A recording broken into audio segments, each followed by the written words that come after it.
ছিলেন একজন বিচারপতির চেয়ারে বসে। এখন বুঝতে পারছি যে যতগুলো রায় ওই চেয়ারটাতে বসে দিয়েছেন তার আগে গোমূত্র দিয়ে উঠতে গার্গেল করে নিতেন, গার্গেল করে নিয়ে তারপর একটা একটা করে বাড়ি দিতেন বিচারের বাণী। আমি শুনতে পেয়েছিলাম যে উনি যেখানে যাচ্ছেন যাদবপুরে প্রত্যেকটা শিব মন্দিরের দরজা নাকি লোকে ভয় বন্ধ করে দিয়ে যাচ্ছে, লোকে বাড়িতে লোকে শিব ঠাকুর লুকিয়ে ফেলছেন, যারা আমাদের মা বোনেরা যারা কদিন আগেই উপোস রেখেছিলেন তারা শানি নাকি সব টুপি টুপি নিয়ে ঘুরছে, লোকে বলছে। ওই জন্য লোকে মানে এমনি রাস্তার ধারে কোনো ওই ধরনের দেখতেও কোনো জিনিস রাখা হচ্ছে না, ও টুপি নিয়ে ঘুরছে বলে। তো যাই হোক, সেটা ওনার রুচি, ওনার ব্যাপার। তো হচ্ছে তৃণমূল বলে না যে আমরা 24 ঘন্টা মানুষের পাশে থাকি। মানুষ কখন বাথরুম যাবে, কখন পায়খানা পেচ্ছাপ করবে, কিংবা সে তার স্বামী স্ত্রী একসঙ্গে এক ঘরে থাকবে, আমরা কেন ঢুকবো? কিন্তু তৃণমূল সেখানেও ঢুকে পড়ে।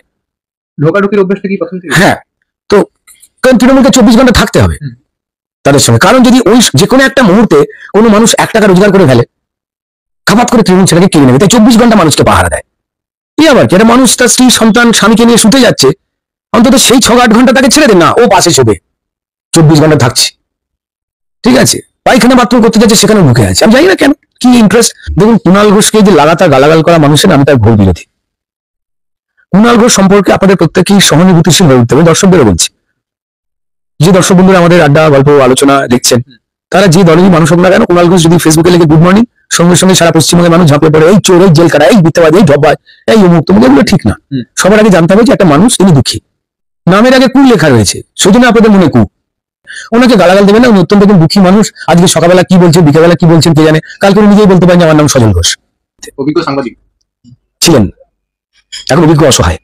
একটা ক্লাব চলছে, উৎপাত সংঘ, মানুষের জীবনে যারা উৎপাত করে শেষ করে দিচ্ছে, জানে ছুটি হয়ে যাবে। এই জনগর্জন সভা নাকি করতে গেছিল, তার থেকে জনবর্জন সভা হয়ে গেছে, জনফুস হয়ে গেছে। মাঠ অর্ধেকের বেশি খালি, কেউ আসেনি। মানে খাচ্ছে পাবলিকের গালাগালি, তাই মাঠ হচ্ছে পুরো খালি। ডিটেনশন ক্যাম্প কোথায় আছে? কালীঘাটে, ওনার বাড়িতে। ঢপবাজি এই বুড়ো বয়সে।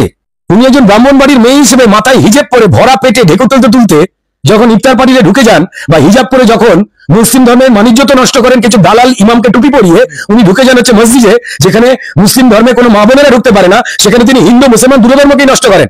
শেখ শাহজাহান ধরা পড়লো 50 দিন পর, গিলে করা পাঞ্জাবি পরে বেরিয়ে আসছে গটর মটর করে, এমন করে দেখে মনে হচ্ছে মমতা বন্দ্যোপাধ্যায়ের বাড়ির জামাই। হ্যাঁ, মুসলমান আমার দেশে ছিল না, আমার দেশে তারা মশলার কারবার করতে প্রথম তারা ঢুকেছিল। তারপর ওই যাতায়াত করতে গিয়ে পরিষ্কার অসুবিধা হয় বলে ঘাঁটি গাড়তে চেয়েছিল। তারপর মন্দিরগুলোতে প্রচুর ধন সম্পদ রয়েছে, সেটাকে লুট করতে চেয়েছিল, রাজত্ব কায়েম করতে চেয়েছিল, এবং তারপর ধর্মান্তরিত করা শুরু করে। যে কারণে জায়গায় 3-4 পুরুষের পর যদি কোনো মুসলমান সমাজের আমাদের মানুষকে জিজ্ঞেস করা হয় দাদুর বাবার নাম বলো, তারা বলতে পারে না, কারণ দাস, পাল, চ্যাটার্জি, হালদার এইসব নাম বেরোবে। ঠিক এখন যেমন পাড়ায় আপনি যদি দেখেন যে কি করেন, বলবে তৃণমূল, আসলে করে না। লোকের ভয় আছে যে আমার মেয়েটা বড় হয়েছে, টিউশনে ছেড়ে রাত্রিবেলা ফিরবে না, পাড়ার মোড়ে তৃণমূলের গুন্ডারা দাঁড়িয়ে থাকে। আমার বউ বাজার যায়, বাজার করে আর ফিরবে না। আমার ছেলেটা চাকরি করতে যায়, মেরে মাথা ফাটিয়ে দেবে, তাই আমি মুখে বলবো যে তৃণমূল করি। ঠিক তেমনই মুসলমান ধর্মে তারা ধর্মান্তরিত হয়েছিলেন বহু সংখ্যক মানুষ। যে রোহিঙ্গা মুসলমানদের বাংলাদেশ তাড়িয়ে দিচ্ছে, যে রোহিঙ্গা মুসলমানদের পাকিস্তান তাড়িয়ে দিচ্ছে, এগুলো তো মুসলমান দেশ, তারাও তাড়িয়ে দিচ্ছে।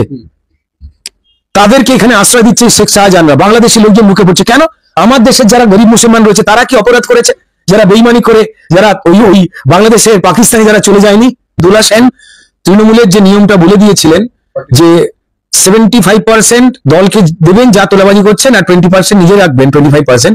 আমার মনে হয় শান্তনু সেন সেই উল্টোটা করে ফেলেছিল, সেই জন্য উনি টিকিট পাননি।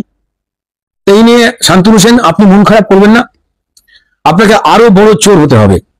তবে যেটা হচ্ছে, দেখুন, তৃণমূল আসলে গরু নিয়ে তৃণমূল তো অবশ্যই কথা বলতে পারেন, সাইনিদিকে কথা বলার 100% ক্ষমতা রয়েছে, কারণ গরুর প্রতি ওদের একটা আন্তরিকতা এবং টান রয়েছে। গরু পাচার, গরু বিক্রি, গরু ধরা, কারণ ওদের প্রচুর নেতা এই গরু কেলেঙ্কারিতে জেলে রয়েছেন। মানে উন্নয়ন তো এখন কম্বল জড়িয়ে বীরভূম থেকে গিয়ে তিয়ারে কম্বল জড়িয়ে মেয়ে বাবা শুয়ে রয়েছে। তো তাই গরু কিভাবে পাচার হয়, গরু ডাক কেমন, গরুর গায়ের রং কতটা, গরুর লেজে কতগুলো কালো লোম থাকে, এগুলো সাইনি দেবীদের থেকে বেশি কেউ বলতে পারবে না। ইভেন যারা আমাদের খাটালে যারা গোয়ালা মানুষ রয়েছেন, তারাও এতটা গরুকে চেনেন না, গরু মাড়িতে কটা দাঁত। তো কারণ যারা গরু পাচার করেন, তো তারাই তো বেশি করে জানবেন। আমার নিজের মনে হয় শুধু গরু পাচার নয়, গোটা গরু। আমরা জানি যে গরু একমাত্র প্রাণী যার সবকিছুই কাজে লাগে। আমরা জানি যে বিভিন্ন রকম দামি দামি যে অ্যাপ গুলো উঠে এসেছে, যেখান থেকে আমরা দোকান বাজার করি, জামা কাপড় কিনি, তিনি সবকিছু, এই যে অ্যাপ গুলো রয়েছে, নাম নিচ্ছি না, তো সেই অ্যাপেতে নাকি ঘুঁটে, গোবর, গোমূত্র এগুলো এখন বিক্রি হচ্ছে।